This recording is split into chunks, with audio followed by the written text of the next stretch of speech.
Olá, buenas tardes. Estamos acá para darnos continuidad en nuestro encuentro Diálogos en Mercosul. Acá estamos con personas muy valiosas, una persona que me gustó mucho en este año de 2021 conocer, profesor Roberto Agreda, Víctor de Chile, Asier y nuestro nuevo colega Francisco Pérez. Estamos más una vez y nuestra última reunión de este año que tenemos, pero un tema muy fuerte para nosotros de Latinoamérica, la cuestión de descubrimiento, una palabra muy fuerte, muy más que una palabra, una categoría, un elemento para discutir muy fuertemente para nosotros, principalmente en un momento en que la derecha latinoamericana gana sus fuerzas, consigue cada vez más postos en las localizaciones de poder, principalmente en Brasil, en Chile. Acá tenemos procesos de elecciones y tantos otros. Y este mundo de descubrimiento, muchas de esas personas, de esos movimientos de derecha, tienen el comportamiento, una práctica, y de alguna manera ellos son una continuidad del proceso conocido como descubrimiento, que simplesmente é outro nome para o encontro de territorialidades, porque, por exemplo, não se chegou Pedro Álvares Cabral ao Brasil. Cabral encontrou em a territorialidade Tupi, Tupinambá. Então, o nome Brasil não se pode fazer uma construção no momento de descobrimento. Este nome veio depois, assim como nós outros de América Latina. Então, este processo de invasão, este processo de la fuerza, de las armas, de la tecnología, para muchos movimientos de derecha es una continuidad. Por ejemplo, que aconteceu acá en Brasil, de los garimpos ilegales en tierras indígenas, que para ellos son la continuidad de progreso. Así como también el absurdo que tenemos acá en Brasil, una propuesta de colocar grandes pecuaristas, que para acá Brasil chamamos de latifundiários, assim como os grandes grupos de mineria, os jefes de garimpo, colocar estes dois tipos classificados na legislação brasileira como pueblos tradicionales. Porque se esses são reconhecidos como pueblos tradicionales, terão direito ao uso de la tierra. Mira o absurdo. Eu creio que em outros lugares também de América Latina, este tipo de coisa, eu creio que, infelizmente, está acontecendo. Então, é o momento de las venas abertas de América Latina. É o momento, mais uma vez, que se sacarmos uns pontos de datas de la obra de Galeano, vamos encontrar uma realidade muito parecida do momento.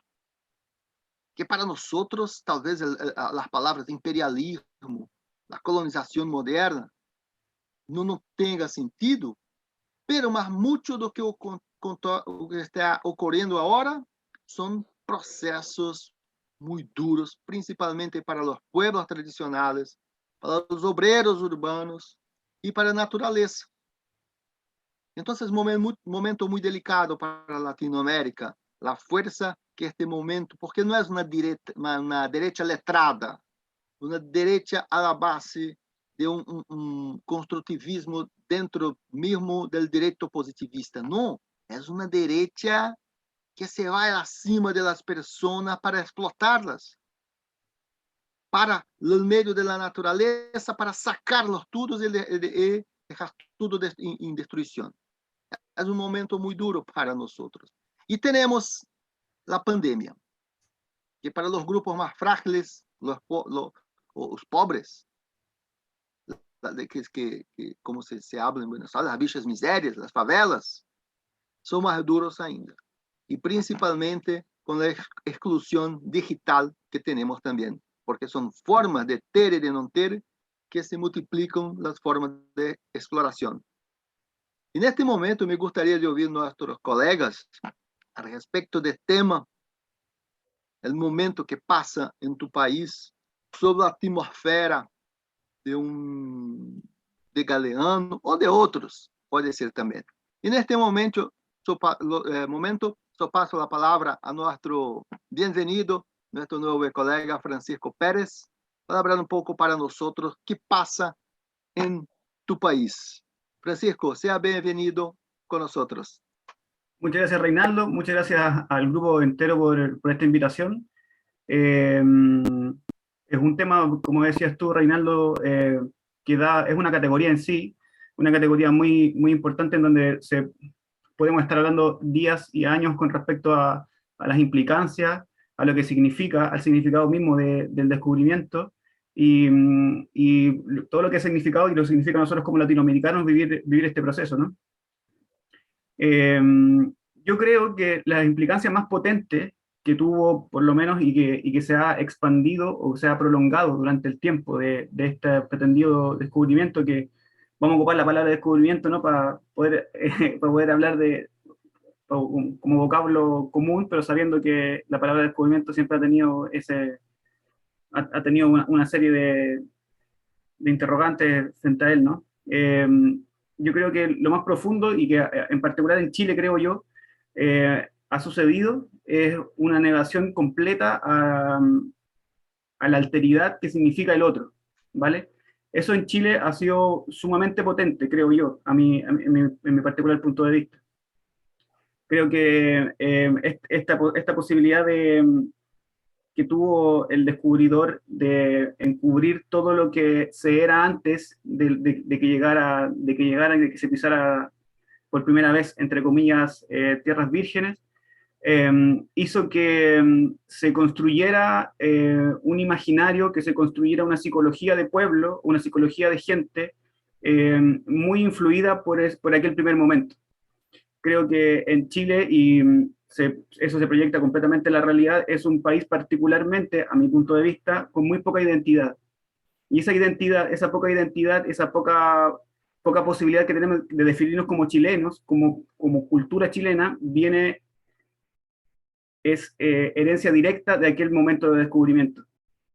En Chile es muy difícil describirnos a nosotros mismos o de decir cuáles son nuestros factores comunes, cómo poder describir una identidad chilena. Es complejo, ¿ya? Es complejo porque hay muchos grupos, como en todas partes del mundo, ¿no? Las universalidades se van construyendo a partir de singularidades, pero a veces esas individualidades no tienen muchos puntos en común, no confluyen mucho, lo que hace que como grupo chilenos, que podemos llamar así, tenemos muy poco en común. Por eso en Chile, creo yo, las fiestas patrias se viven de una manera bastante eufórica, porque es una de las pocas instancias en donde nace o como que sentimos un espíritu común. Comúnmente eso no existe. No existe un espíritu común de chilenos. Y eso creo yo que es por una falta de identidad muy potente que tiene mi país, una falta de identidad y de posibilidades de definir qué es lo que somos de manera histórica. Porque toda nuestra historia ha sido borrada y ha sido particularmente encubierta, tratando de también parafrasear un poco a Enrique Dussel. Fue un proceso constante de encubrimiento. El encubrimiento fue en particular, creo yo, en Chile por unas características bien particulares, ¿no? Porque en Chile había un grupo muy grande de habitantes, que claramente todos saben aquí que era el grupo mapuche, pero el resto eran grupos relativamente desperdigados y bastante influenciados por otras culturas.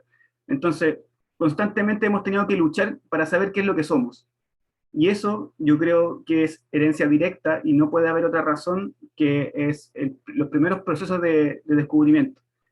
Eh, y bueno, eso ha traído una serie de consecuencias a lo largo de la historia republicana, a lo largo de toda nuestra historia, en donde hemos tenido grandes fluctuaciones de todo tipo. O sea, la sociedad chilena siempre ha sido un tanto líquida y un tanto muy poco fácil de asir y por lo tanto también muy maleable a veces.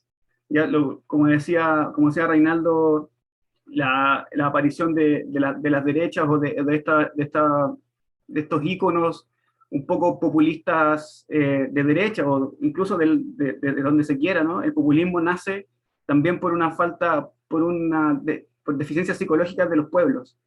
¿Ya? No hay, se nutren de ello, se nutren de la necesidad de la gente de tener algo seguro y de muchas veces de las pocas definiciones que tienen como pueblo. Eso yo como inicio, ¿no? podría aportar a este debate desde una perspectiva, desde mi sitio. Gracias, Francisco. Muchas gracias por tu comentario. Después tenemos otras cuestiones para vos. Para nuestro amigo Asier, de España. Saludos transatlánticos. ¿Qué Gracias, tenemos que... Reinaldo. Muy bueno, un placer estar acá con ustedes. Me parecía muy interesante esto que decías de vincular el discurso del descubrimiento pues a estos focos de ultraderecha, ¿no? Porque al final sí que es cierto que está renaciendo.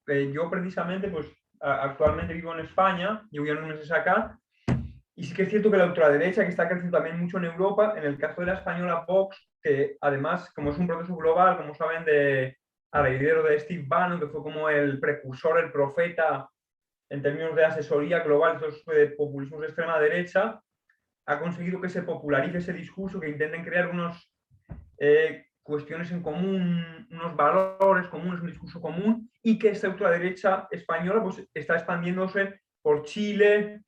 Es decir, el discurso que está como haciendo partenariados, asociaciones, y que, como digo, sí que está reivindicando, sin duda, o sea, como orgullo nacional de España, el imperio, decir que ha sido una cosa buena, que se llevó a la punto, es decir, el discurso tradicional que tenía de que la colonización, el descubrimiento y todo el proceso posterior de colonialismo, pues no era nada negativo, sino todo lo contrario, que se llevó una cultura que a esos pueblos que eran incivilizados, sin cultura, lo que hizo es educárseles, llevarles a la modernidad, es decir, de ese paso de la barbaridad a la civilización, ¿no? No obstante, como decía, lo que te me llamaba la atención, una vez dicho esto, de que sí que es cierto que, pues, digamos que se está reforzando ese discurso mucho más tradicional que parecía ya pasado, ¿no? Que es un poco a nivel general lo que logra la ultraderecha, ¿no? Que cosas que parecían superadas las está poniendo en el marco, y hay gente quizá demasiada,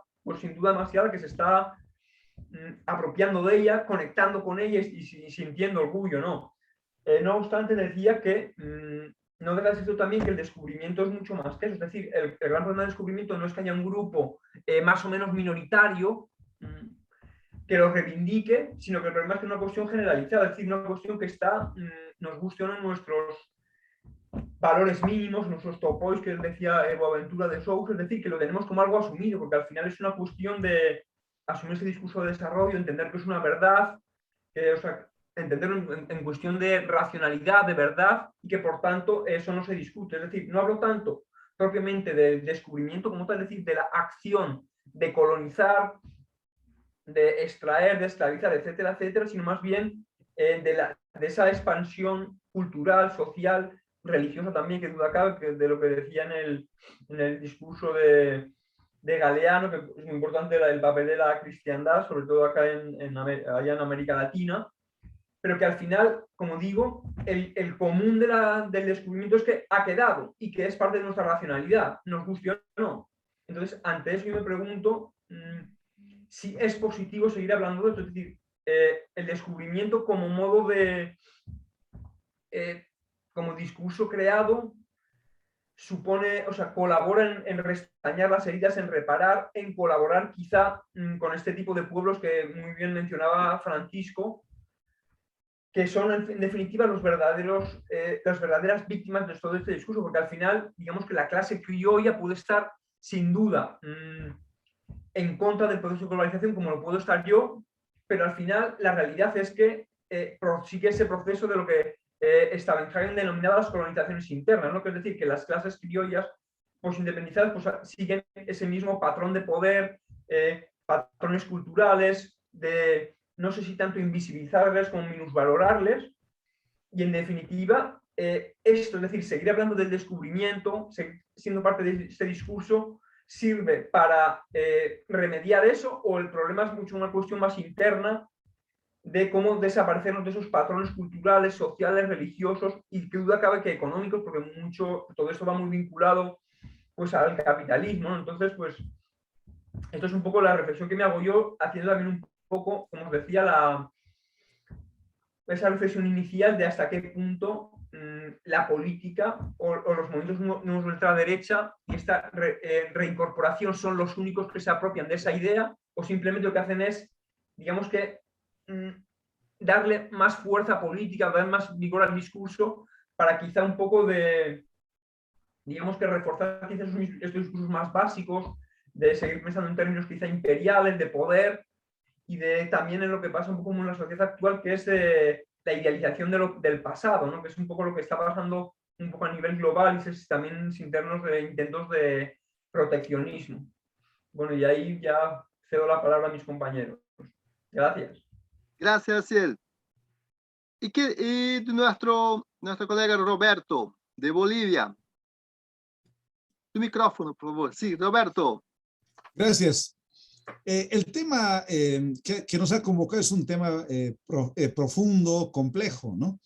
A ver, ¿hay descubrimiento o no hay descubrimiento? ¿Quiénes vinieron primero a esta parte que se llama América? Antes de los españoles se tienen datos, vinieron los chinos, incluso habían también los vikingos. ¿Y fue descubrimiento o fue invasión? En general se tiene que, en los datos, ¿no? Hubo genocidio, opresión, hay españoles que estaban naufragando, los indígenas los recuperan, les dan comida, les dan bebida, todo, ellos recuperan y los matan, ¿no? Hay españoles que ven a los indígenas y ven si quieren probar si las armas están bien filas, ¿no? Y los matan a todas las personas que encuentran mujeres embarazadas, ¿no? Atrocidades, ¿no? En la época colonial, los indígenas también han vencido a los españoles. ¿Cómo? A través de la cultura, ¿no? En Bolivia tenemos muchos grupos musicales, hay muchas danzas, y hay la forma, cómo les han vencido los españoles en el tema de la cultura, ¿no? La burla.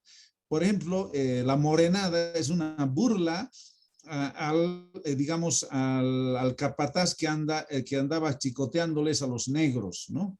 Los caporales, ¿no? También hay los pujllaj en Sucre, es una burla a los soldados españoles, se han puesto tacos de madera, ¿no? Y bailan, burlándose también de los soldados españoles. En el campo de la cultura se ha vencido, ¿no? En la época colonial, los españoles creían, algunos españoles creían que los indígenas no tenían alma, entonces los mataban, ¿no? Condenaban su religión, su cultura. Pero otros creían en la cultura y han dado lugar a que se puedan crear escuelas, colegios, etcétera, ¿no? Entonces, en nuestro país el problema, digamos, de América, de lo que se llama del descubrimiento, ha sido discutido bastante tiempo, más en 1992, que se ha hablado de los 500 años, ¿no? De descubrimiento, 500 años de resistencia, 500 años de ¿qué? Del encuentro, del conflicto, ¿no? También otro tema interesante que está relacionado al que estamos tratando es el tema de la deuda externa, ¿no? Se discute quién debe más a quién, ¿no? Europa, Bolivia, América debe a Europa o Europa debe más a quién, ¿no? Hay una carta de un indígena norteamericano que manda a los europeos y les dice, nosotros les debemos, no, bueno, les vamos a pagar, pero ustedes también nos deben, ¿cuánto oro se lo han llevado? ¿Cuántas riquezas de América? A ver, cuantificaremos, ¿no? Al final ellos nos deben más, ¿no? También en el plano de la literatura hay obras interesantes, ¿no? Hay un argentino que ha escrito una obra, El Conquistador, ¿no? Y es la obra al revés de todo lo que contamos, ¿no? El que descubre el nuevo mundo es un americano, ¿no? Ve las atrocidades que hace en la Edad Media, ¿no? Las barbaridades que hace Europa, ¿no? Cuenta una obra al revés, ¿no? Es interesantísimo el tema. Bolivia es un país, al igual que Guatemala, que tiene mayor contenido indígena, ¿no? En Guatemala hay bastante contenido. Bolivia le sigue a Guatemala, tenemos tres grandes naciones inmensas, ¿no? Como los aymaras, los quechuas y los guaraníes, ¿no? Y estos grupos humanos han dado directo o indirectamente el apoyo, digamos, al gobierno del MAS, ¿no? Ahora estamos viviendo otro gobierno del MAS, hay conflictos, hay problemas políticos, económicos, pero en general se supone que los sectores oprimidos estarían expresados por ellos, ¿no? Y la media luna, los ricos estarían, digamos, siendo castigados, ¿no? Pero el grupo, digamos, de izquierda más radical va a pensar que este gobierno sigue siendo neoliberal con continente, digamos, con grupos humanos indígenas y también con algunas políticas bonapartistas, ¿no? Digamos, de favorecimiento a los sectores populares también. Ahora, en el plano de la opresión que denunciaba Galeano, se sigue viviendo, entiendo, ¿no? La obra, Las Venas Abiertas de América Latina, es una obra histórica y es literaria. No sé si es más histórica o más literaria, ¿no? Si leemos las obras de Eduardo Galeano, vamos a percibir una prosa poética bella, ¿no? Bella, ¿no? Desde la izquierda, desde el conflicto, desde los oprimidos, ¿no? Denunciando la opresión. Esa realidad que denunciaba Eduardo Galeano, yo entiendo que se puede seguir denunciando ahora, porque se está viviendo también una dominación, una nueva colonización, pero a partir de las transnacionales, ¿no? Ya no, digamos, en forma directa, violenta, ¿no? Sino a partir de las transnacionales en forma más culta, más inteligente, más tecnológica. Eso es lo que puedo compartir. Gracias. Muchas gracias, profesor Roberto. Y ahora de Chile, nuestro amigo Víctor. Buenas tardes, amigos, amigas. Muchas gracias por la invitación. Es un placer realmente compartir el mate con ustedes. Y ya podría decir más que colegas, somos amigos. Ya es un tiempo que vamos transitando en este espacio. Uno empieza a tomarles cariño. Hoy invitamos a Francisco de Chile, que es un placer tenerlo con nosotros. Un filósofo nato, así de corazón. Así que un abrazo para Francisco, que está en Puerto Varas, un lugar maravilloso, un paraíso de Chile. Y bueno, comparto el mate a la distancia, como decía Cier, qué ganas de daba envidia este mate. Bueno, es compartido, aunque estemos virtualmente. Igual en esta pandemia tenemos que imaginarnos a veces que vamos de estos lugares físicos en los que estamos, de estos territorios, y saltearnos todo esto que es maravilloso, que es la presencialidad, ¿no? Y poder recrearnos con la imaginación de que efectivamente estamos compartiendo el mate. Yo estoy convencido de eso. Hoy nos convoca el descubrimiento, como muy bien dijo nuestro amigo Asier, como categoría de análisis, un descubrimiento que no es descubrimiento porque está entre comillas esa palabra, no es descubrimiento. Es una conquista, claramente es una conquista, es una invasión, como también lo dijo Roberto y también lo señaló Francisco, es una invasión. Entonces, esa invasión tiene que ver con la invasión que llega un colonizador a invadir esas tierras y de alguna manera la persona que habita esas tierras entrega todo lo que tiene pensando que es una visita significativa, amorosa, como quien alguien lo viene a visitar de lejos y lo recibe con el corazón y los brazos abiertos a su casa, y finalmente es traicionado, invadido y eliminado, matado, y es fruto también de esa invasión, esa colonización, de saqueos, de la peor, lo peor que podríamos imaginarnos que nos ocurriera actualmente en nuestra casa cuando llega alguien de afuera, ¿no? Entonces, el tema no pasa por si la persona que llega es de afuera.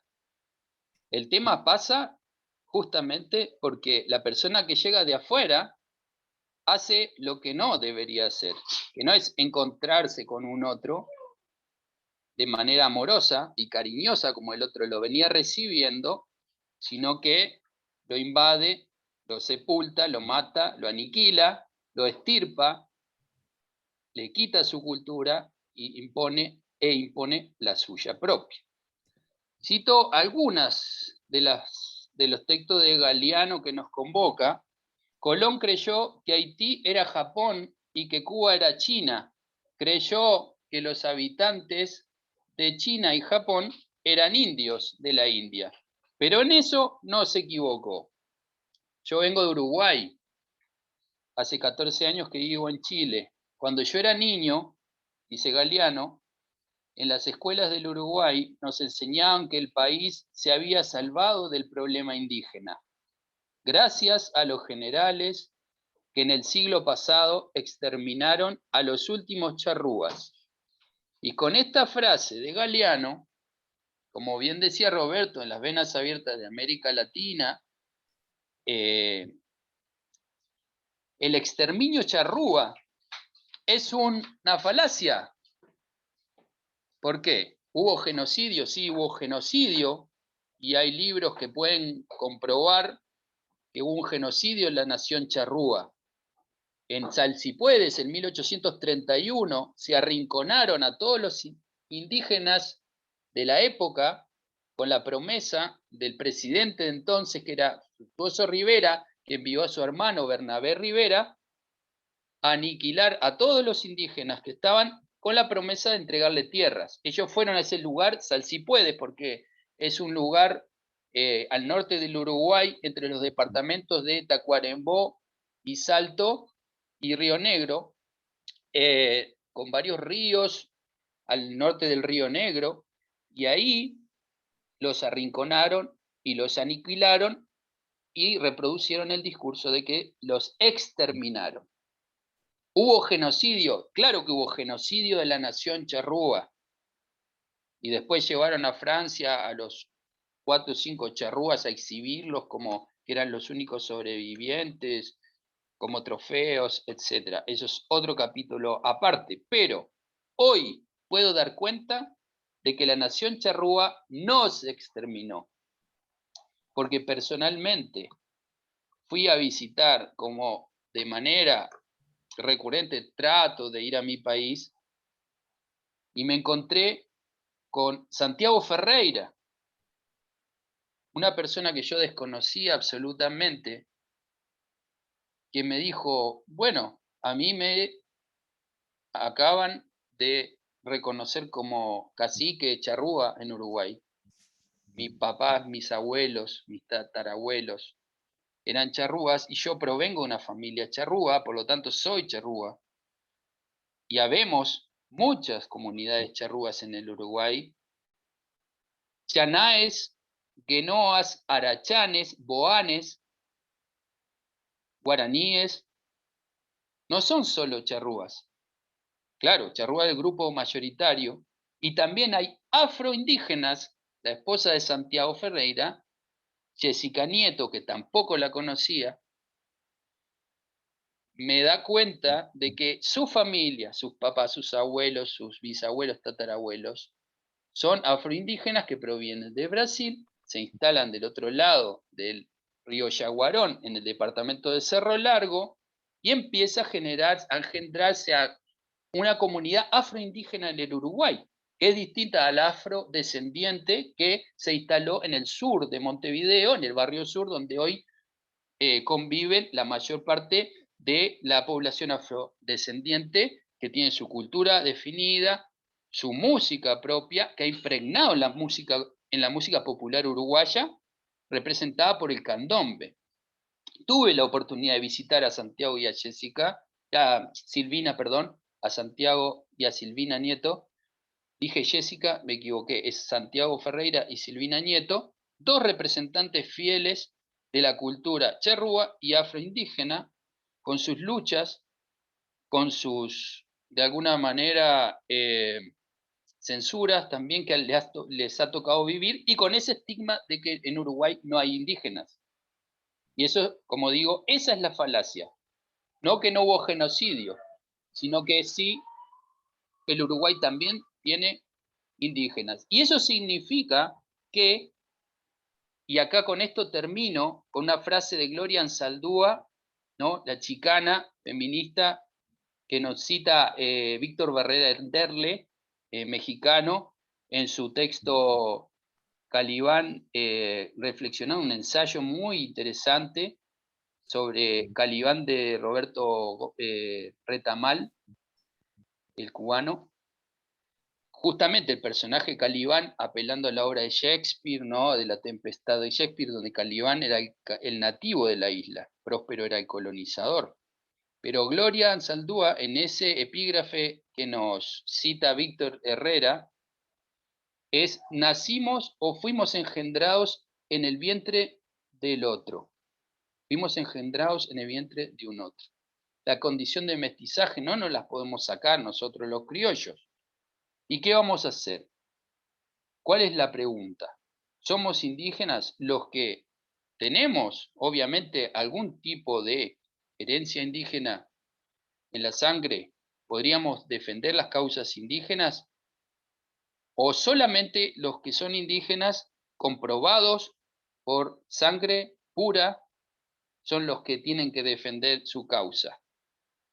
Falacia también. O sea, somos todos los que estamos conscientes de que este continente mestizo, ya sea indígena, no se le puede llamar ya puro o no puro. Como dijo un amigo historiador querido, Sergio Cañuqueo, mapuche, dijo: ¿y al final hay que pasar por un mapuchómetro para ver si soy más mapuche que el otro? No, señor. Acá somos todos por la misma causa. La causa es que sí existió colonización, conquista, imposición de culturas y invasión, y no descubrimiento. Y con esto cierro. Yo vengo de un barrio llamado Colón. Estudié al lado, en un barrio que se llama Villa Colón, en el Colegio Pío, que tiene un monumento gigantesco de Cristóbal Colón, y está cerquita la calle Pinta, Niña y Santa María, alrededor de la Plaza 12 de Octubre. Y ojalá pase lo mismo que pasó en México hace muy poquitito. En mi barrio saquen todos esos nombres, y como ocurrió en México, sacaron el monumento a Cristóbal Colón y pusieron el monumento de una indígena de México, representante de las culturas originarias. Y esa es nuestra lucha. Muchas gracias. Gracias, Víctor. Muchas gracias. Hay un tiempo en Brasil, en la década de 50, de 1950 del siglo pasado, que una cuestión de un indígena Kayapó, ante las cuestiones de invasión de sus tierras por las haciendas, los grandes grupos de latifundiarios, ellos habló: yo no soy indígena, yo soy Kayapó, pero si tengo que ser indígena para mis tierras serem respetadas, pronto, yo soy indígena. Porque indígena no es una palabra suya, es una palabra del otro. Del otro incluso no, del punto que habla Todorov, ¿no? La identificación con el otro. Son múltiples dimensiones. Y es un tema muy bueno. Podemos hacer una continuación el próximo año. Pero ahora, yo quiero oír un poco que tengo nuestro amigo Eladio para hablar para nosotros sobre aspectos, sobre el punto de vista de la filosofía, o que tiene para hablar para nosotros de la cuestión del descubrimiento, de la cuestión de la realidad de Latinoamérica, o que un filósofo, punto de vista de la filosofía tiene para enseñar a nosotros. Mucho gusto poder estar contigo, Eladio. Hola, hola Reinaldo. Me agarraste de sorpresa, yo no iba a hablar. Vine acá a escuchar, nada más. Ni me avisaste, pero está bien, no hay problema. Iba a hacer una pregunta de cualquier modo. Es una conversa es una charla entre amigos. No ni siquiera no me maquillé, no nada. Decí que me puse la remera, la camiseta, por lo menos. Si no hubiese sido un desastre. No, digamos, me parece lo que estaba pensando y quería preguntarle a los colegas que están ahí, fantásticamente expresando lo que me parece que es una voz común de América Latina. hoy en día, en el estado civilizatorio que nos encontramos, me parece que es un tono común, es un diapasón común que tenemos. No hay duda. Y pensaba, ni voy a discutir el genocidio que hubo aquí, la invasión, eso está, lo dijo Víctor ahora, lo escuché Roberto también. O sea, sí, fue un genocidio, te digo más, ni siquiera lo juzgo moralmente o éticamente, apenas políticamente, es una canallada política. ¿tá? O sea, no preciso apelar a una axiología moral para una condena, es estrictamente política, y punto. ¿tá? No preciso ni siquiera de herramientas morales para eso. ¿Cómo es? Pero entonces eso lo doy por sentado y ustedes lo han explicado muy bien. El problema es el siguiente, que estaba pensando ahora. Lo último que dijo Víctor me parece que es más o menos importante en ese sentido. ¿Qué es lo que es hoy? Yo vengo de una filosofía de la diferencia. Trabajo con Derrida, con Deleuze, con Foucault. Por lo tanto, todos los franceses contemporáneos. Por lo tanto, son filósofos de la diferencia. Digamos, de Heidegger para acá, el nazi Heidegger, se piensa no en las identidades, sino en la diferencia. Y en todo caso, las Eladio, tu sonido no está casos bueno. particulares de la diferencia. Hola. Olá, tu sonido se quedou parado, se congelou um pouco aqui para nós.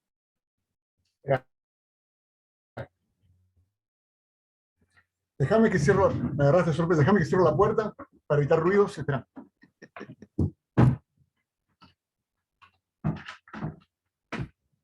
Y yo con un micrófono que puede funcionar un poco mejor.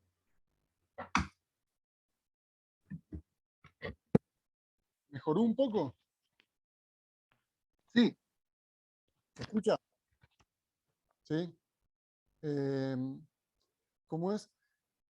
Lo que me interesa es pensar, sí, yo sé que hay que pensarlo colectivamente, es justamente qué es lo que es ahora. O sea, les doy un ejemplo para que me entiendan. Cuando yo estudiaba filosofía en Rosario, en Argentina,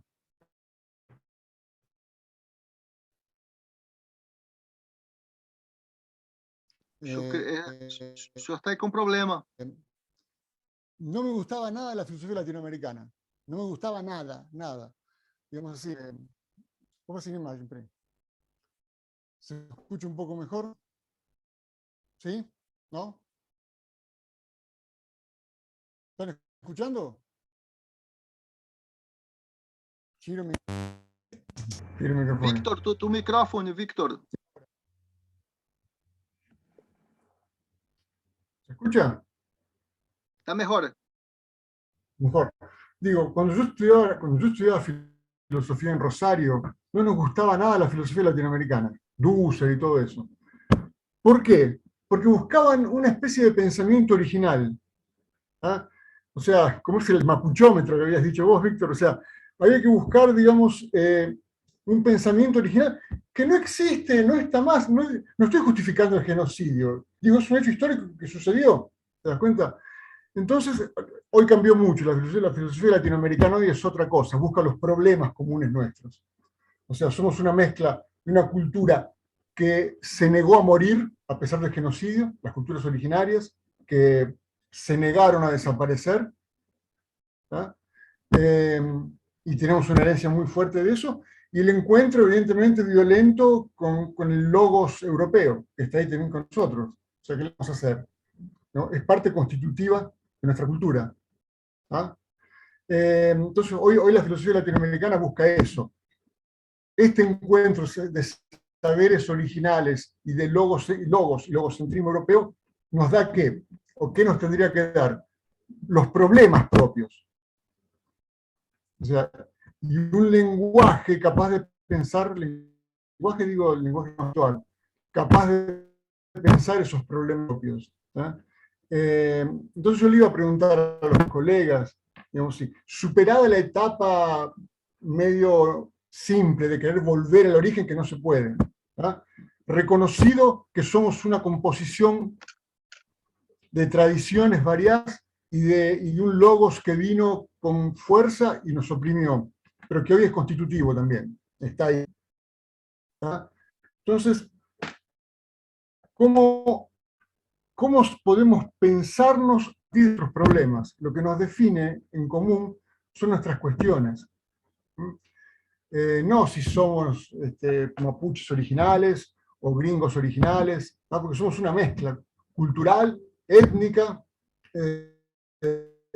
simbólica.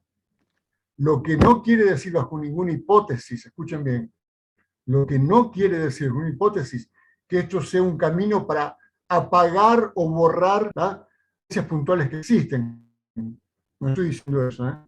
Digo que el tono general de América hoy, ¿no?, es de una composición muy grande de tradiciones.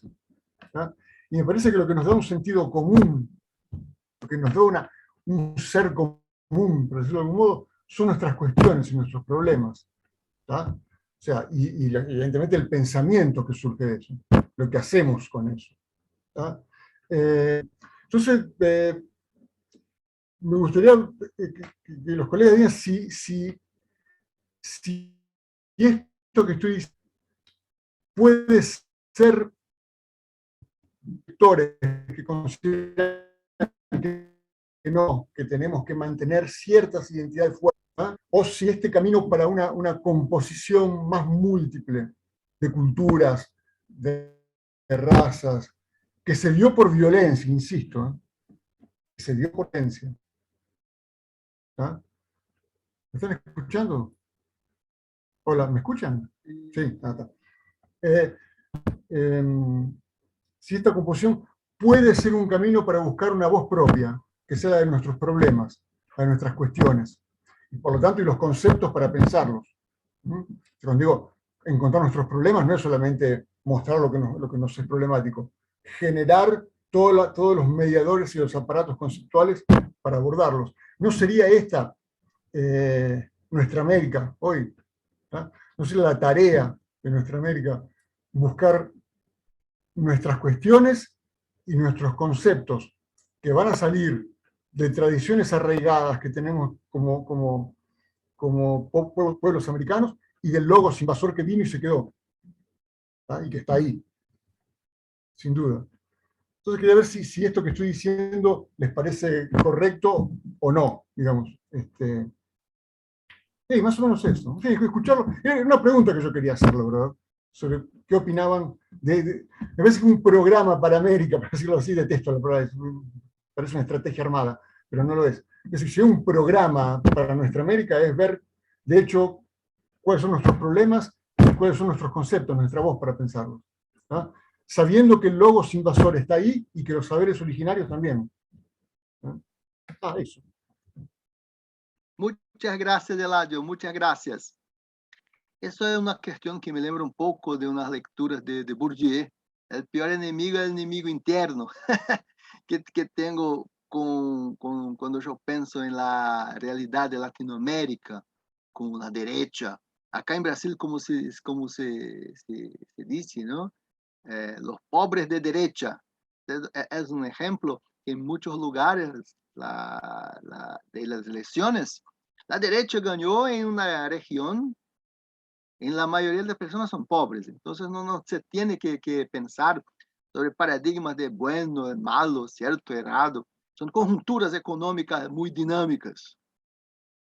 No, bueno, yo vivo en Curitiba, que es una especie de enjambre bolsonarista.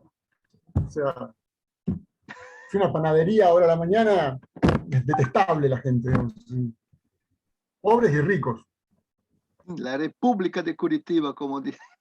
La provincia, esto es una provincia, no una república.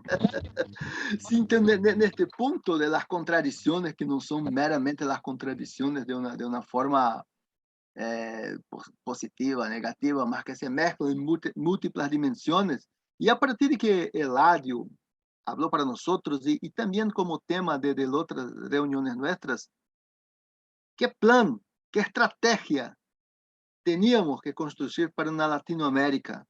Superar principalmente, no todos los males, porque estaríamos hablando de un milagro, ¿no? Mas algunas de las grandes problemas de Latinoamérica, Francisco, ¿qué estrategia sobre tu aspecto, sobre tu mirada, puedes hacer una sugerencia de estrategia, de un plan para trabajarmos? No un plan como de carajo, de militar, de dominar territorios. No, de este ya tenemos muchos. Más sobre el punto de la intelectualidad. Por supuesto. Bueno, yo concuerdo con Eladio en el asunto de que debemos ser capaces de reflexionar acerca de nuestras propias problemáticas como latinoamericanos y desde ahí sacar nuestras propias conclusiones y nuestras propias soluciones para nuestras propias problemáticas. Si buscamos soluciones a nuestras problemáticas en reflexiones ajenas, esas problemáticas nunca desaparecerán. También concuerdo que el logos dominador nos da un aparataje intelectual para pensar aquellas problemáticas, pero creo que lo que está faltando, pero que faltó, pero quizás se está mejorando en las últimas décadas, es cómo tratamos de darle más espacio a aquellas tradiciones profundamente latinoamericanas y tratamos de dejar al logos dominador un poco más, entre comillas, arrinconado, sabiendo y dándole la utilidad necesaria a aquel logos dominador para darle el espacio suficiente a lo que podríamos llamar netamente latinoamericano para llegar a la reflexión. En el fondo, como dice Eladio, no podemos desconocer tanto el logos dominador como la herencia profundamente latinoamericana para definirnos como los mismos, ¿no? Como entes latinoamericanos. Pero a mí también me cabe otra duda. ¿En qué porcentaje, si podemos ponerlo en términos matemáticos, que claramente no se puede hacer, pero qué tanto, desde dónde estamos a reflexionar? Claro, el llamado es hacerlo desde nuestra realidad de latinoamericanos, pero también ahí viene la segunda reflexión, como latinoamericanos, cómo estamos viviendo, cómo estamos reflexionando, qué estamos utilizando, qué aparatajes intelectuales, qué aparatajes culturales, qué categorías existenciales estamos utilizando para llegar a esas reflexiones. ¿Ya? Creo que en los últimos años se ha revertido esa situación. Paulatinamente han surgido movimientos, bueno, la filosofía latinoamericana tiene vasta historia dentro del continente, pero creo que se ha resuelto aquel dilema que comentaba también Eladio, que es pensar o salir de la mera discusión de qué es filosofar latinoamericanamente, ¿no? Eso ya, esa como interrogante un poco recursiva, ya como que se está abandonando y se está yendo como un poco más a la praxis de la reflexión y a la búsqueda misma de las problemáticas. Entonces, creo que un programa, si es que me invitas a pensarlo, vendría a ser partiendo desde el hecho de tratar de sacar a la luz o identificar cuáles son nuestra esencia latinoamericana, si es que pudiese llegarse a eso, ¿no? También entiendo que hay cosas que son ya inaccesibles, por razones que todos tenemos más que claras, son inaccesibles, pero sí podemos encontrar ciertas cosas que son latinoamericanas y que nos definen como aquello. Y eso darle el espacio suficiente frente a este logos dominador que nos da otras cosas que tampoco son innegables, ¿no? Que no nos sirven para la reflexión, y desde ahí llegar a conclusiones y a soluciones a nuestras problemáticas. Yo creo que ese es un punto de partida, a mi entender. Gracias, Francisco. Asier, de punto de vista de dónde estás, está en España, está en la metrópoli, la antigua metrópoli, pero de este punto, ¿cómo tienes tu interpretación?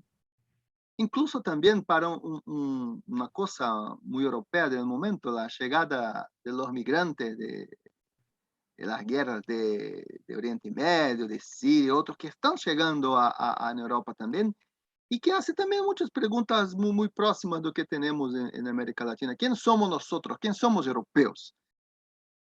Pero más para nosotros, no tenemos que utilizar quién somos latinoamericanos, un mapuchómetro, ¿no? nem um europeômetro ou intelectuômetro, porque a vida é maior que tudo. A realidade vivida no cotidiano, para trabalhar, para estudar, para viver como plenamente uma liberdade, para viver plenamente uma democracia. São questões muito mais amplas que eu compreendo. Como queda a tua interpretação disso?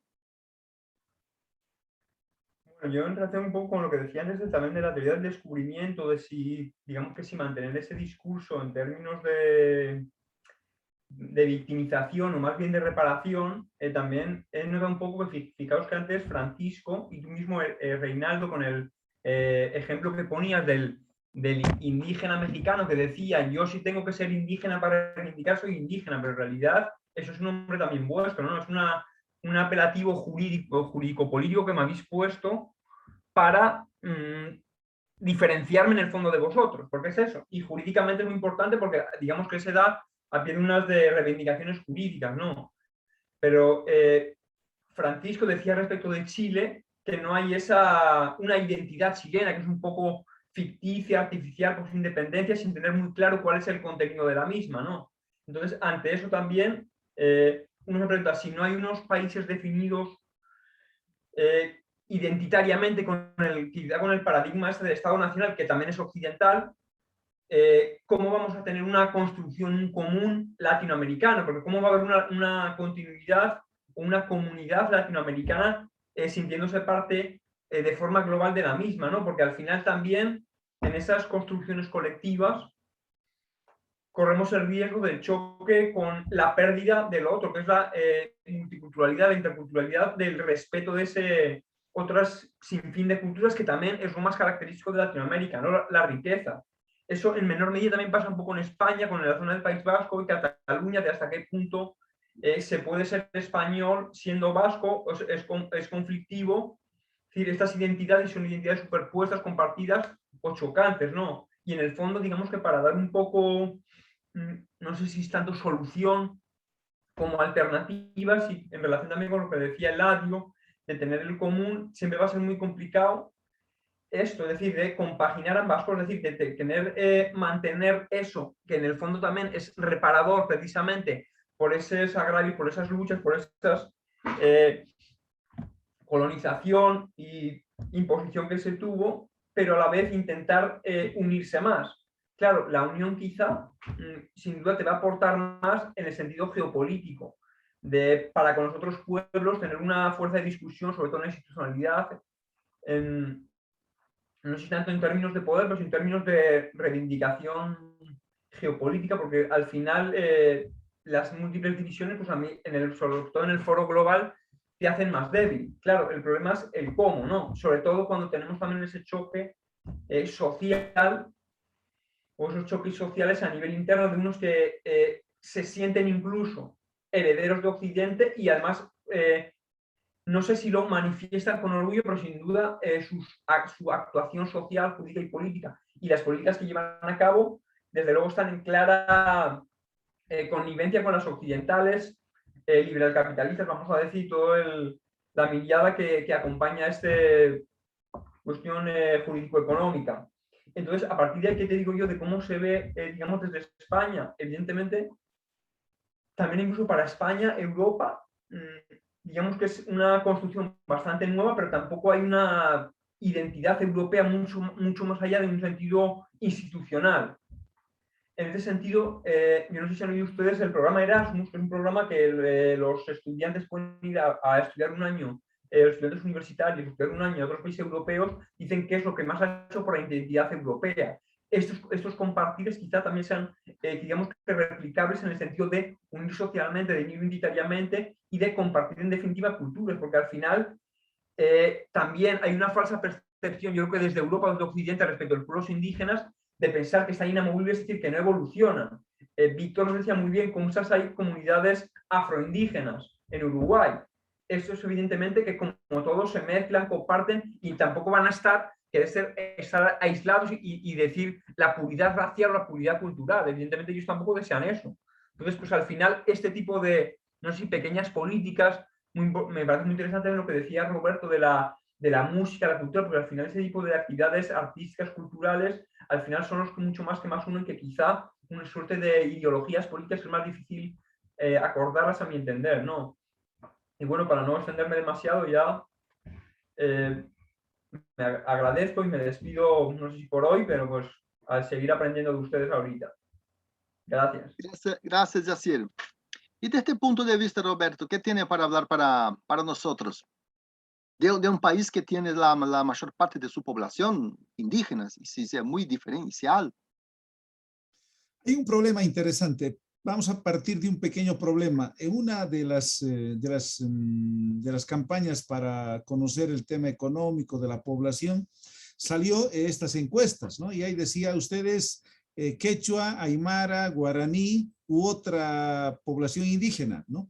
Pero no había para la casilla de mestizo. Muchos sectores sociales entonces han planteado la necesidad de poner mestizo. Pero la palabra mestizo es una palabra, parece ya decadente, porque mestizo quiere decir hijo de un español e indígena. En realidad nosotros somos descendientes de mestizos, ¿no? Tal vez la palabra no es exacta. En una encuesta tendría que estar, digamos, si ustedes aymara, quechua, guaraní, otra institución, o bolivianos sin identificación étnica, ¿no? Ahí surge el problema de la identidad. ¿Qué somos los bolivianos? ¿Qué somos los latinoamericanos? Errores. Creer que es una maravilla Occidente, creer que es una maravilla Oriente, que es una maravilla el mundo andino. Errores, ambas, todas esas concepciones, ¿no? Yo entiendo que hay que rescatar lo mejor de Occidente, de Oriente y del mundo andino, ¿no? Hay que teorizar lo que es el boliviano, lo que es el chileno, el brasilero, el argentino. Hay que ver también digamos, la visión de un latinoamericano, ¿no? Buenas ideas ha lanzado el amigo Eladio hablando de problemas que pueden relacionarnos a todos, ¿no? Y ahí está el problema también, ¿no? El tema de cómo definirnos a nivel nacional y a nivel latinoamericano. Yo creo que a partir de eso se puede perfilar una nueva visión latinoamericana y mundial. Hay pensadores en el mundo, por ejemplo, Huntington en Estados Unidos dice que somos los norteamericanos, ¿no? Esta preocupación está avanzando desde hace varias décadas y es la preocupación también de los bolivianos, de los latinoamericanos y de todas las partes del mundo. Entiendo que es necesario perfilar la identidad nacional, la identidad latinoamericana continental y buscar, si se quiere, el ideal del ser humano para una nueva humanidad. Muchísimas gracias.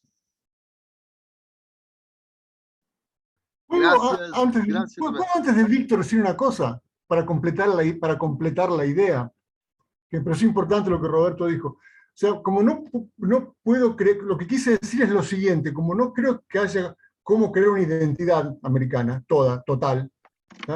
Cuando decía problemas, es porque tal vez podemos reunirnos como algo común en torno de las cuestiones, y no en torno de una tradición, de una raza, que eso es muy complicado. Lo que Roberto decía era más o menos eso. O sea, me parece que Asier también dijo eso, o sea, no tenemos cómo unirnos en la búsqueda de una esencia latinoamericana o de una americanidad pura.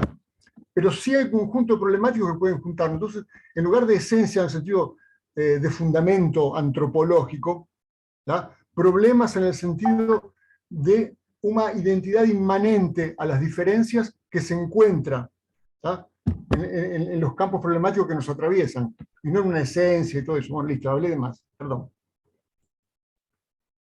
Gracias. Yo tengo una cuestión ahora para Asier. Porque Asier tiene que hacer una cosita muy sencilla, ¿no? Terminar un doctorado, ¿no? y ya que tienes una cosita pequeña, terminar tu doctorado. Entonces, a partir del momento que estás, porque para nosotros que somos profesores, la cosa más difícil que tenemos hoy es estudiar. Tenemos muchos problemas burocráticos, montar clases, todo. Mas para quien tiene tiempo para hacer el doctorado, tiene la cabeza más fluida.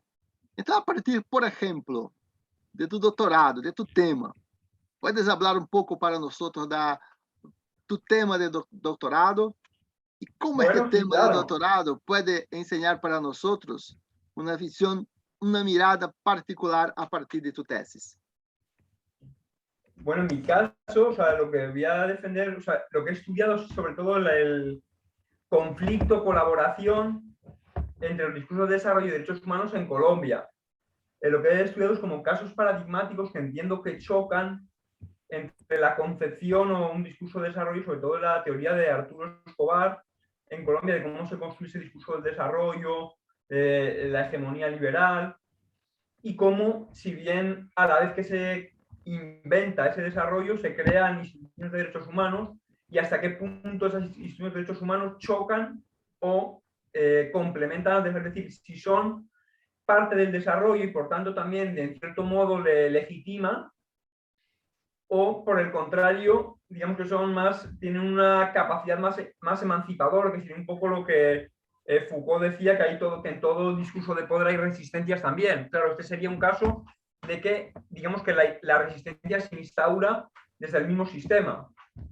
Y digamos, lo hago sobre todo estudiando pues, el cómo ha sido desarrollada la consulta previa a nivel internacional en el derecho internacional de institucionalidad y cómo la desarrolla Colombia.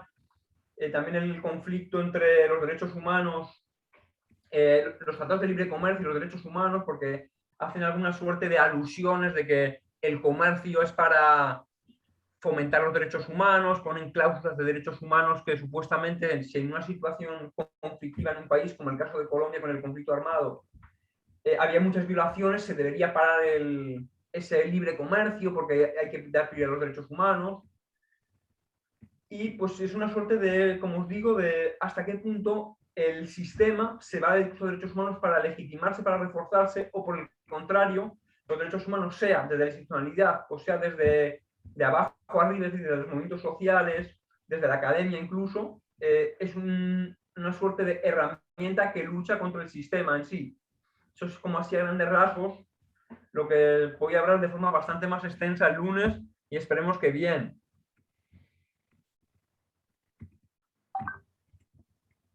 Víctor, entre muchas gracias, es decir, muchas gracias. Víctor, entre un mate y otro mate, ¿tú qué puedes hablar para nosotros principalmente de una cuestión muy, muy importante? Que es las elecciones en Chile ahora. Es muy importante para nosotros, principalmente brasileños, porque el candidato Katz, no sé si hablé su nombre correcto, tiene contacto con Bolsonaro acá en Brasil, por una unión de la derecha latinoamericana. ¿Qué tiene a hablar para nosotros del proceso de elecciones en Chile? Bueno, pero antes un paréntesis, entre mate y mate y entre preparar el almuerzo con mis hijos y darle instrucciones a mis hijas. Por eso yo hablaba, porque tiene 11 años, ya sabe hacer todo, pero también, como es tan mimosa, necesita que papá le diga, hija, pon este plato acá. Acá ya son las 2 de la tarde y claro, como decía, esta hora es crítica para hacer el programa, pero con mucho cariño nos sumergimos en esta discusión. Y antes de responder a tu pregunta, quisiera ser un poquito desobediente y me gusta el planteo de Eladio, estas dos preguntas, estos problemas que son gigantescos, ¿no? ¿Hacia dónde vamos?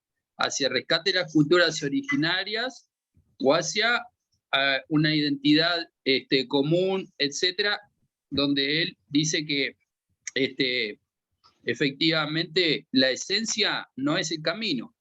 No sé si mal interpreto, Eladio, si querés vos replantealo de nuevo porque me gustaría referirme a un punto ahí en ese caso. Rápidamente, para que la gente también tenga claro el planteo, ¿no? De los dos problemas, o de las preguntas, problemas que vos... No, lo que quise decir es que tiene mucho que ver con mi propia matriz filosófica, con lo que yo trabajo. Pero lo que quise decir es que se me imagina muy arduo la idea de buscar una esencia, sea cual fuera, o la europea, o la americana pura, e inclusive la de grupos, como decían ustedes, o el mapuche, o el toba, o el charrúa. ¿Te das cuenta? Me parece que es más fértil, y esa es mi cuestión, es más fértil buscar lo que somos, no la esencia de la raza, de la tradición, de la cultura, lo que no quiere decir eliminarlas, no, al contrario, hacerlas aparecer con total claridad. Digo, pero no es por ahí que se puede buscar algo así que nos reúna.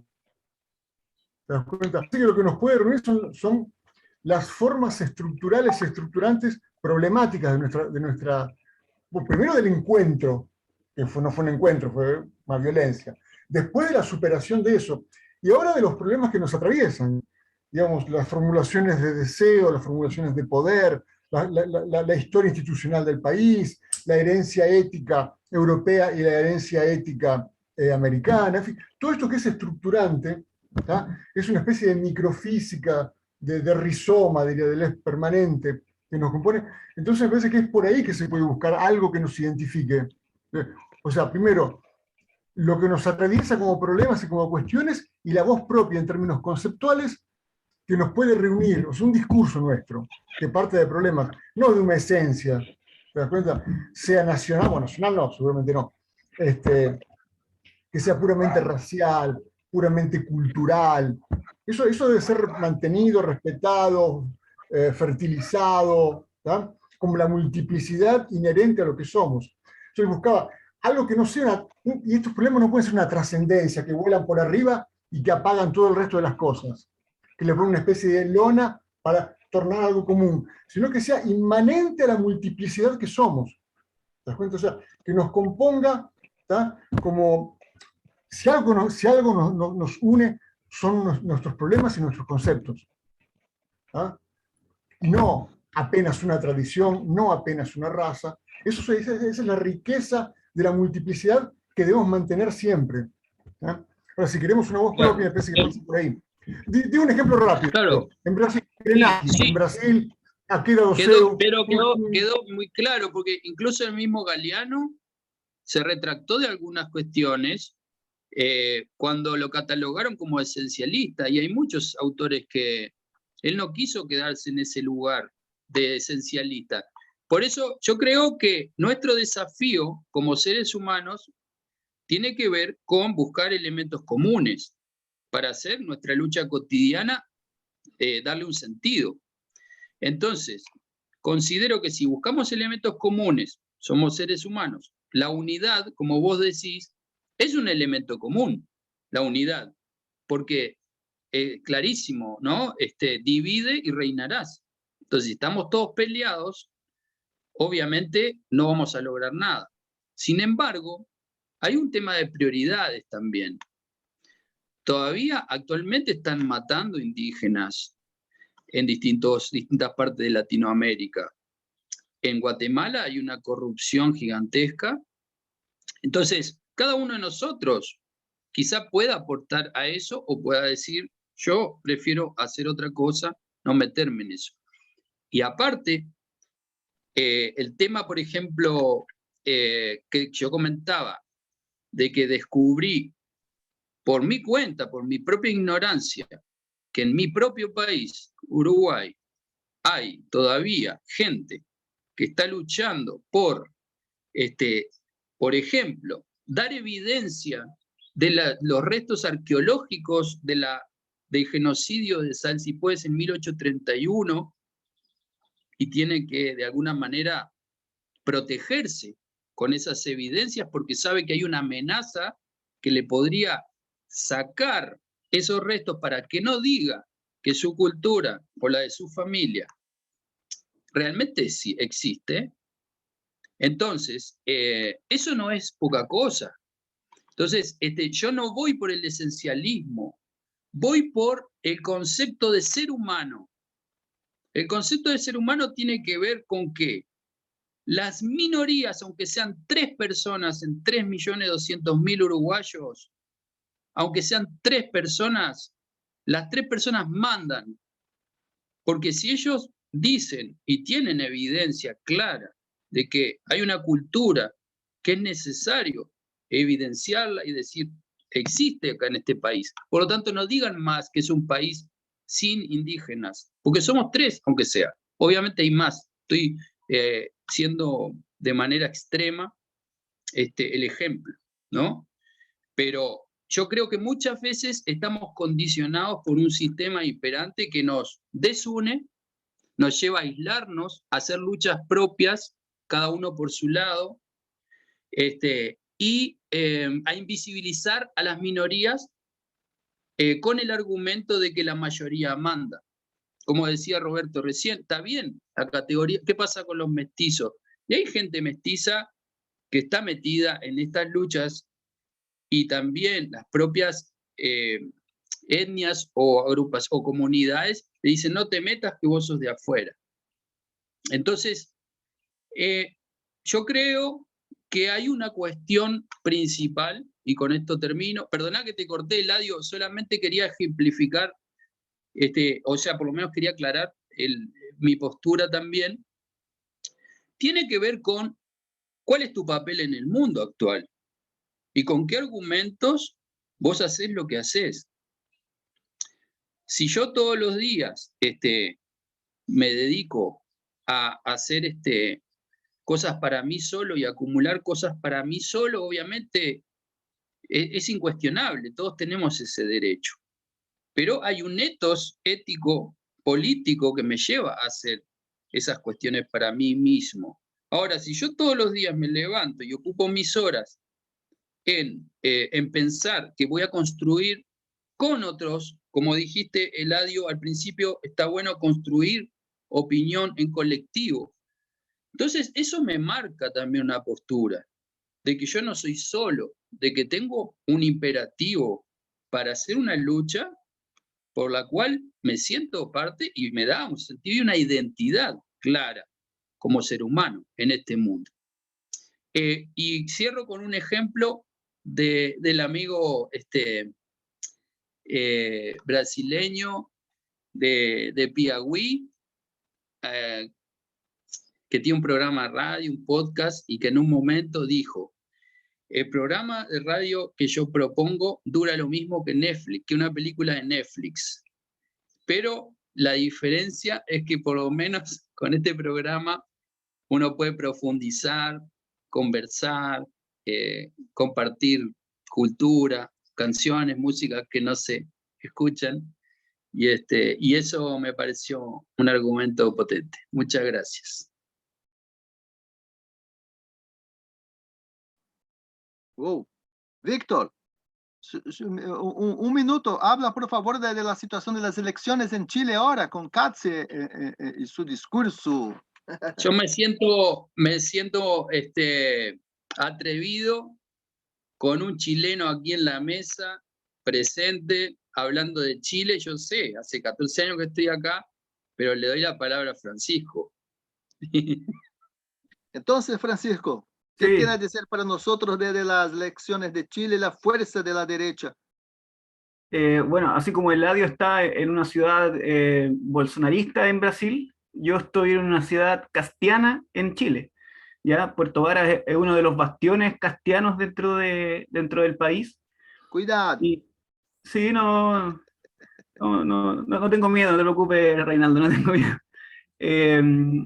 Pero es una situación compleja. Es complejo porque políticamente tienen muchas explicaciones los fenómenos de derecha, ¿no? Son multifactoriales. O sea, partiendo por el mal papel que muchas veces pueden ejercer las izquierdas políticas dentro de un país, que también ellos también tienen que hacerse responsables de lo que sucede.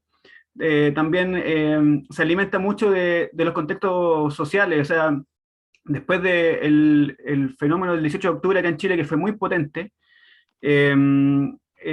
eso sumándole la posterior pandemia y todo el clima de incertidumbre, el clima de miedo, porque la gente tiene miedo, la gente tiene incertidumbre de lo que va a pasar, elementos populistas que propalan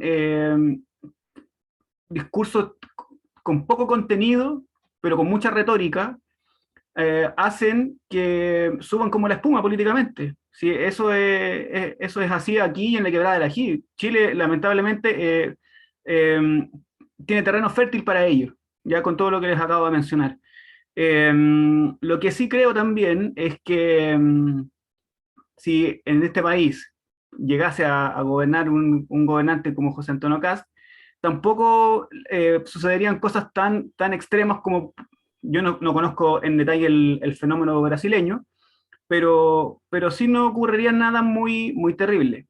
¿Por qué lo digo? Yo entiendo perfectamente que su ideología es, a veces suena terrible, porque lo es, de hecho, lo es, pero este país no es un país radical, ¿ya? Chile es un país extremadamente moderado, ¿ya?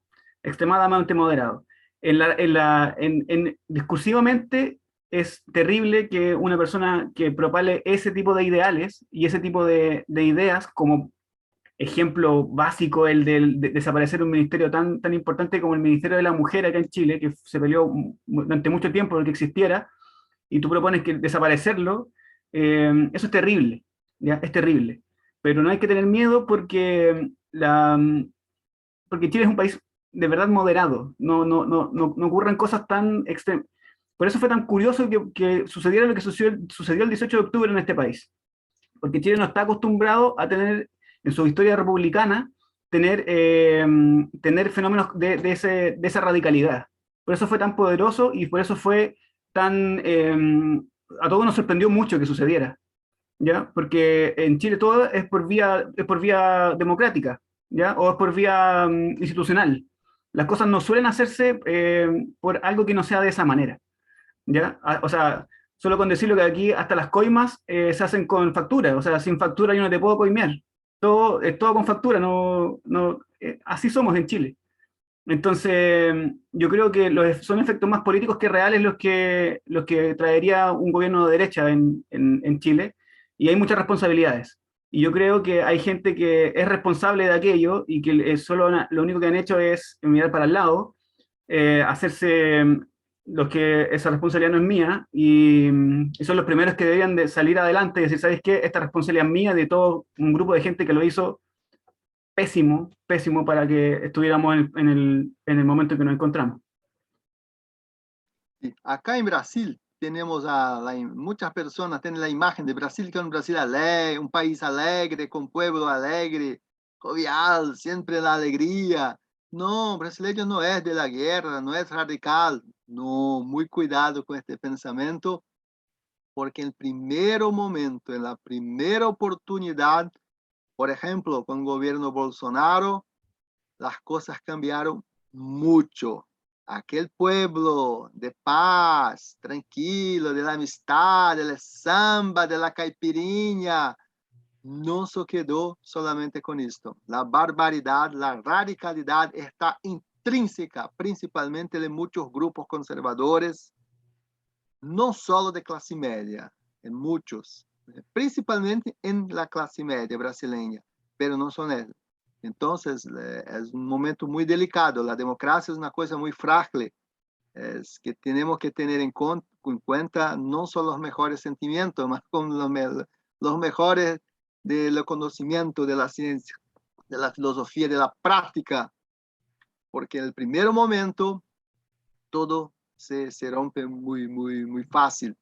Yo escuché a Eladio hablando de revisión, mas yo lembré de Guattari, cuando habla de las tres ecologías: la ecología de la naturaleza, del hombre y del hombre en cuanto trabajador, y de una dimensión mayor, que el propio Eladio puede hablar mejor que nosotros dentro de esas tres ecologías. Entonces, antes de pasar para nuestro presidente fundamental, comandante en jefe, Tulio Medeiros, yo dejo acá un minutinho para nuestro amigo Eladio. Pero me estás agarrando para Cristo, ¿eh? ¿Cómo es? No, yo creo que un concepto que es más útil que las tres ecologías. Argentino, es nuestro amigo. A mí me parece que un concepto más interesante que las tres ecologías es el concepto de molecular, ¿tá? Que ya empieza ya en 1000 mesetas, 1000 platós en portugués, ¿tá? Pero que tiene un linaje muy largo también en la obra solo de Guattari, ¿tá? Me parece que conceptos...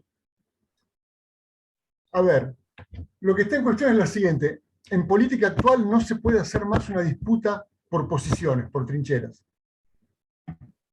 Listo. ¿Ah? Segundo, el capitalismo está ahí y él es capaz de absorber todo lo que se lo ponga, y no apenas dialécticamente, sino microfísicamente. Es un persona en serio. Entonces una guerra de posiciones y de trincheras no va a funcionar. Entonces hay que deflagrar permanentemente operaciones moleculares, ¿eh? Crear espacios, abrir fisuras, porque si no, no hay otra. Pero sobre todo, eso me parece lo más poderoso que Deleuze y Guattari dijeron, que es lo siguiente: sabiendo perfectamente que todo lo que es línea de fuga y molecular, fatalmente, como condición sine qua non, se tornará molar y duro. ¿Ah? O sea, institucional. Fíjense los tres movimientos colectivos más importantes del siglo XX, necesarios y urgentes: derechos civiles, derechos de la mujer, ambientalismo. Todos crearon su especie de forma de poder, y de saber, sus autoridades, sus libros canónicos, sus espacios de disputa de poder.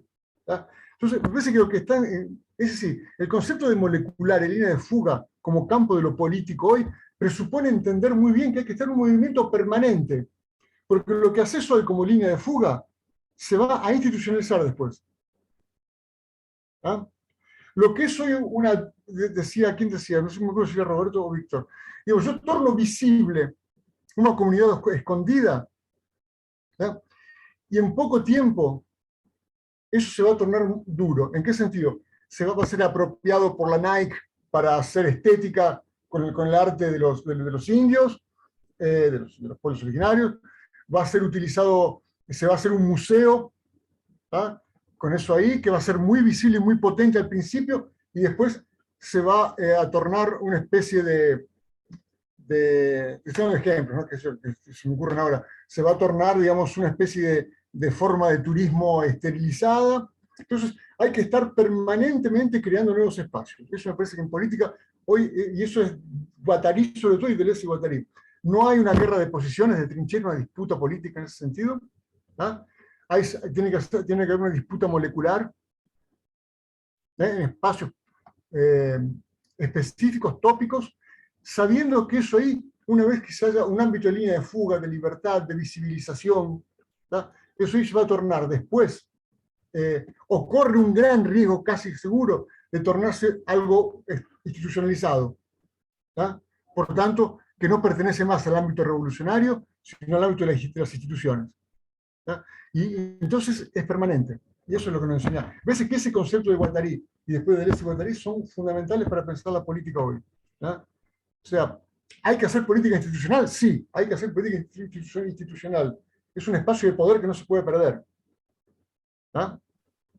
Pero tenemos que pensar que siempre hay que, digamos, los tres indios de Víctor, ¿tá? Eso ahí, operaciones concretas, específicas. Son tres, son visibles. Puede ser que después se tornen también, no ellos personalmente, sino esa figura, se torna al servicio de una forma institucional y se la esterilice. Bueno, hacemos otra cosa, permanentemente. No hablo más. Gracias, Eladio. Agora eu passo a palavra para nosso comandante em jefe, Tulio Medeiros. Muy buenas tardes. Me gustaría de empezar desde lo que acaba de decir nuestro estimado filósofo Eladio. Eladio es una persona que yo siempre he dicho que si elegimos en Brasil 10 filósofos, los mejores filósofos de los últimos, yo decía eso 10 años atrás. Entonces, 20 años atrás, los mejores filósofos brasileños, tenemos un impostor, entre comillas, que es nuestro estimado argentino Eladio. Por eso todo. Eladio tiene esa competencia de decir exactamente lo que estamos queriendo escuchar. ¿no? Y me quedo muy contento en realizar esta última edición de ese año con la presencia de Eladio y de una manera especial con la llegada de Francisco, que también es filósofo. ¿no? Entonces, escuchar personas como ustedes, siempre he dicho que me quedo en una posición muy privilegiada de estar acá grabando el programa Diálogos por Ellos. Y también tenemos la versión diálogos por ellas, que ahí tenemos también mujeres estupendas, ¿no? Que están pensando en nuestra América. Entonces, yo creo que Eladio está cierto cuando debemos pensar siempre dialécticamente.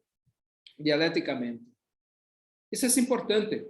Nosotros todos estamos en esa condición, entre comillas, de doctores o pós-doutores ou simplesmente acadêmicos, e temos essa missão, não? A mim me gusta chamar a vocês de intelectuales, pero esse intelectual que está provocando uma maneira diferente para a pessoa que vai escutar a ter esse momento de, bem, como tenho que reflexionar sobre isso que estou escutando? Está certo ou não? Devo cambiar a posição? Eu creio que essa é a nossa missão. ¿No? Y la red de diálogos de Mercosur en los últimos 10, 20 años tiene trabajado de esa manera, ¿no? Yo creo que, voy a repetir de una vez más, yo creo que debemos tener operaciones moleculares. Y ese espacio es eso. Debemos mantener ese espacio de voz, sobre todo de voz, sea para los varones, sea por ellos, sea por ellas, especialmente por ellas. En un continente que, por ejemplo, en los últimos 20 años, nosotros tenemos algo como alrededor de los 3 millones de muertos por la violencia. 3 millones de muertes son la población de una ciudad como Medellín, Guayaquil o Belo Horizonte, que es la capital de Minas Gerais, un estado brasileño. Es mucha gente. ¿Y cómo la academia puede trabajar en esa forma? Bien, aí devemos pensar um pouco sobre isso. Eu creio que quando completamos aí, teremos 70 anos de direitos humanos. Que tipo de direitos humanos? Continuamos falando sobre descobrimento, continuamos falando sobre os povos originários, continuamos falando sobre os povos vulneráveis, as pessoas que estão nas calles. Eu vivo em uma cidade chamada Rio de Janeiro. Eu vivo em um bairro que é muito conhecido em Brasil e em nossa América, que é Copacabana. Copacabana, hasta ano passado, tinha 6.000 mendigos vivendo nas calles. Como podemos fazer, o que se pode fazer desde a academia, desde o pensamento, entre comillas, para trazer soluções para essas pessoas? São coisas para pensar, não? E, sobretudo, Reinaldo, temos uma rede distribuída. O que é uma rede distribuída? É isso. No, quando comentas que Túlio é o jefe, é isso. Nós não temos um jefe, temos um grupo que discutimos isso. Esse é o espaço de trabalho de voz. Y debemos, sobre todo, ¿no?, el lado político, siempre tener ese pensamiento positivo, creyendo que con todas nuestras experiencias, con todas nuestras caras, con todo nuestra agenda, debemos ser políticos y siempre creernos que vamos a tener esperanza, sea desde Galeano, sea desde Rama, sea desde, enfim, nosotros, como brasileño, ahí trabajo la misma cosa que Reinaldo. Nosotros solo no podemos tener un espacio con ese gobierno que tenemos hoy, genocida, estúpido, cruel, que tiene solamente una expresión en su cabeza, juntamente con su equipo, que no es la desconstrucción de un país, pero la destruição de un país. E nós somos uma inteligência coletiva e devemos actuar de uma maneira a ter isto como uma oposição ao bem. Então, realizar essa edição, para mim, é um regalo estar aqui a escutar a um jovem Francisco Pérez, que vive em um país como Víctor, que está sempre em revolução, mas também muitas vezes está em... Bien, ¿qué vamos a hacer? Tenemos la oposición, pero a mí me gusta una figura de la derecha. Debemos ver eso y discutir eso. Como un país como Chile, como un país en Brasil en 2013 trae para las calles 3 millones de personas y vamos a elegir una persona de ultra, mega derecha, imposible. Los amigos de Guatemala están muriendo, los amigos de El Salvador, de Nicaragua, de Chile, de Brasil, de Uruguay también. Tenemos los charrúas y otros males, como tenemos los mapuches en Santiago, en Chile como un todo. Entonces, yo creo que ese espacio es importante, mantener, ¿no, Roberto, doctor Roberto? Como en Bolivia, tenemos esa lucha siempre entre los pueblos, ¿no? ¿Qué queremos? ¿Queremos un indígena o queremos una persona que tiene mucha plata para cambiar los poderes? ¿O qué queremos en Brasil en las próximas elecciones? ¿Queremos un loco efectivamente? Y ahí Reinaldo, doctor Reinaldo, está muy cierto cuando, bien, no vamos a creer mucho, porque efectivamente despertamos alguna cosa muy mala en Brasil, ¿no? Cada brasileño hoy desea tener su arma. Es imposible. Despertamos algo que los teóricos, y ahí Eladio es ese estupendo doctor en conocimiento, que podemos hablar sobre eso, ¿no? Despertamos algo muy malo en Brasil, en los brasileños que están ahí. Yo tengo la maldad en mi corazón, pero yo estaba ahí durmiendo. ¿Qué pasa? No. De hecho, a nosotros gostamos de samba, pero nosotros debemos también gustar de la política y cambiar para las cosas buenas, ¿no? Yo creo que es eso, ¿no? De mi parte. A mí me quedo muy contento con ese programa. Muy raramente, nunca he participado de una manera directa, pero como coordinador, sí, de una red de redes, y donde ustedes están participando de una manera muy efectiva. Escuchar a ustedes, intelectuales de nuestra América, es siempre un regalo. Muchas gracias. Felices fiestas, que nuestro 2022 sea mejor, efectivamente mejor, ¿no, doctor Eladio? Y sea mejor, que sea de la izquierda, o no voy a decir que sea de la derecha, porque no esperamos nada de la derecha. La derecha la conocimos. Y si quieres hablar alguna cosa, que hable ahora. Pero es eso, ¿no? Que la República de Curitiba, bien, que no venga a decir que es la mejor, porque no es la mejor, ¿no? Esperamos por sí, efectivamente, más universidades, más conocimiento, más gente feliz, sobre todo un poco más de gente feliz, porque ahora nosotros no estamos felices. Así es, mañana, no, lunes, que tenga una defensa estupenda en tu defensa, ¿no? Que ya estás muy bienvenido al club de doctores, ¿no? Una persona que está ahí entre las puentes, entre viejo mundo, ese mundo colonizador, pero conseguimos ahí convivir con los colonizadores, ¿no? Pero estás también en Cartagena, que te abraza de una manera fuerte, y que después vi muy bien, ahora, doctor, estoy en ese club tan importante para estar así, pero es importante tener voz, sobre todo voz. Entonces, eso, de mi parte es eso. Doctor Reinaldo, muchas gracias por esa conducción. A Roberto, a Cochabamba, un abrazo fuerte. A Víctor, que dijo hoy, yo soy charrúa, ¿no? Eso es importante decir. Nosotros somos charrúa, como nosotros somos guaraníes, como nosotros somos tantas cosas, ¿no? Reinaldo, que está dentro de un estado que se llama Amazonas, donde ahí tenemos un pueblo que son los chucaramanes, ¿no? Hay muy fuertes, ahí se mata con porrete, como dizia Zezinho dos Carrapichos, né? do grupo Carrapicho. Então, é isso, eu creio que é isso, não? Que tenemos essa gana para fazer mais de lo que estamos haciendo. Fuerte abrazo.